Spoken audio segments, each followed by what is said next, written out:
ever since I got into this business, I found it interesting when people come in and say, I'm so glad I got you. And I always used to look at them and say, as opposed to what?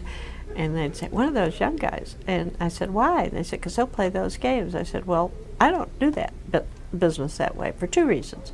One, I'll never be able to remember the rules for the game, and two, I don't do business that way. Once we find out what your needs are, then I'll pull up a selection of cars that suit your needs, and we'll go at it from there until we find the perfect car for you. The reality is, referral business is the lifeblood of this business, and if you don't treat your current customers right, they're not going to refer you, but they will tell the entire world how they didn't like their experience.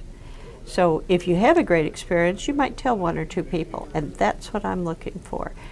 I chose to come here having worked for a competing dealership organization because we ground a customer over $50 for an entire day.